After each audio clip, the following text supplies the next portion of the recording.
ஹாய்மா. இப்போ இருக்கிற பசங்க வந்து ஃப்ரூட்ஸ் வந்து அப்படியே கொடுத்தா சாப்பிட மாட்டாங்க. பனானா சாப்பிடவே மாட்டாங்க. ஆப்பிள் அந்த மாதிரி இருக்குது. கொய்யாப்பழம் சாப்பிடவே மாட்டாங்க. பேரிக்காய் சாப்பிட மாட்டாங்க. கிரேப்ஸ் சாப்பிட மாட்டாங்க. ஓகேவா? அதனால் நம்ம என்ன பண்ணலான்னா, இந்த பாருங்கள், வாழைப்பழத்தை இந்த மாதிரி ஸ்லைஸாக மெலீஸாக கட் பண்ணிக்கோங்க. மற்றபடி பேரிக்காவை தோலை எடுத்துகிட்டு துருவிடுங்க. துருவுவோம் பார்த்தீங்களா, தேங்காய் துருவல், அதில் துருவிடுங்க. அதே மாதிரி ஆப்பிள்லையும் துருவிடுங்க. இது நான் சாப்பிட்றதுக்காக பண்ணுறதுனால இந்த மாதிரி சின்ன சின்ன பீசஸாக கட் பண்ணியிருக்கேன் வெளிஸாக. ஆனால் பசங்களுக்கு வந்து அந்த மாதிரி துருவிடுங்க. அதுக்கப்புறமா தேங்காய் வந்து துருவிடுங்க. தேங்காவும் மிக்சியில் போட்டு துருவிடுங்க.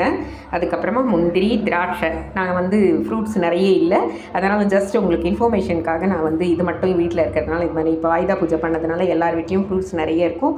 பசங்க வந்து வாழைப்பழம் சாப்பிட மாட்டாங்க, இப்படியெல்லாம் சொல்லுவாங்க. வாழைப்பழத்தில் அவ்வளவு ஸ்ட்ரென்த் இருக்குது.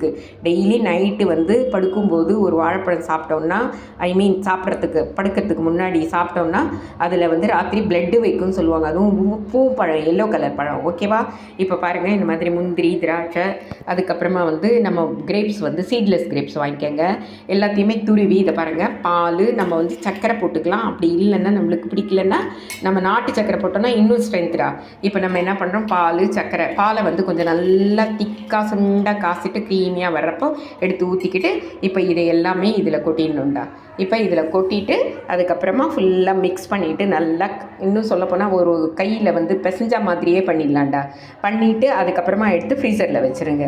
ஒரு 1/2 hour வச்சுட்டு அதுக்கப்புறமா நீங்கள் சாப்பிட்டிங்கன்னா, இந்த பலோடா இதெல்லாம் சொல்கிறாங்க பார்த்தீங்களா, அதெல்லாம் அவ்வளோ காசு கொடுத்து சாப்பிட்றாங்க, 200 300ன்ட்டு. நீங்கள் பசங்களுக்கு இந்த மாதிரி பண்ணி கொடுங்க. இது வந்து மார்னிங் வந்து பிரேக்ஃபாஸ்ட்டாகவே கொடுக்கலாம். கொடுத்தீங்கன்னாலே உடம்புக்கும் ஸ்ட்ரென்த்து. அதே மாதிரி அப்படி இல்லைன்னா வீட்டுக்கு சாயங்காலம் வரும்போது கொடுக்கலாம். இந்த மாதிரி பண்ணி கொடுத்தீங்கன்னா பசங்களுக்கு வந்து ஸ்ட்ரென்த்தாகவும் இருக்கும், சூப்பராகவும் இருக்கும். பசங்களும் விருப்பப்பட்டு சாப்பிடுவாங்க. சரியா? ஃப்ரூட் சாலைடு இது பேர். நீங்கள் லைக் பண்ணுங்கள், ஷேர் பண்ணுங்கள், கற்றுக்குங்க. தேங்க்யூ. இதை பாருங்கடா, கலர்ஃபுல்லாக இருக்கும்டா அந்த க்ரீன் கிரேப்ஸு. அதுக்கப்புறமா வந்து நம்ம வந்து எல்லாத்தையுமே போடும்போது கலர் ரெட்டு, ஆப்பிள் அந்த ரெட்டு, அந்த தோலெல்லாம் எடுக்கக்கூடாது. ஓகேவா? அப்போ கொய்யாப்பழம் எல்லாத்தையுமே வந்து பொடிசாக கட் பண்ணிட்டு ஆல் ஃப்ரூட்ஸ் இதில் சேர்த்துட்டிங்கன்னா பசங்களுக்கு வந்து எல்லாமே ஸ்ட்ரென்த்து கிடைக்கும். இதை பார்த்திங்களா எவ்வளோ அழகாக இருக்குதுன்னு. இதை வந்து நம்ம அப்படியேவும் சாப்பிட்லாம் உடனே. அப்படி இல்லைன்னா நம்மளுக்கு வந்து ரிச்சாக வேணும்னா நம்ம என்ன பண்ணலாம், ஃப்ரிட்ஜில் வச்சுட்டு அதில் வந்து ஃப்ரீசரில் வச்சுட்டோன்னா கொஞ்சம் நேரம் 1 hour வச்சோன்னா நல்லா ஐஸ்கிரீம் மாதிரி நல்லா திக்காகிடும். அதவும் நம்ம சாப்பிட்டோன்னா ஃப்ரூட் சாலிட் ரெடி. ஓகேவா?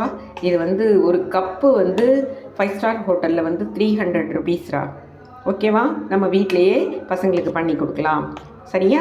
ஸ்ட்ரென்த்துக்கு ஸ்ட்ரென்த்து. இனிமேல் வந்து ஈவினிங்ஸ் ஃபுட்டு மாதிரியோ இல்லை மார்னிங் பிரேக்ஃபாஸ்ட் மாதிரியோ கூட நீங்கள் ப்ரிப்பேர் பண்ணி நைட்டே வச்சிட்டிங்கன்னா ஃப்ரீசரில் அழகாக காலையில் பசங்க சாப்பிட்டு போவாங்க. ஓகேவா?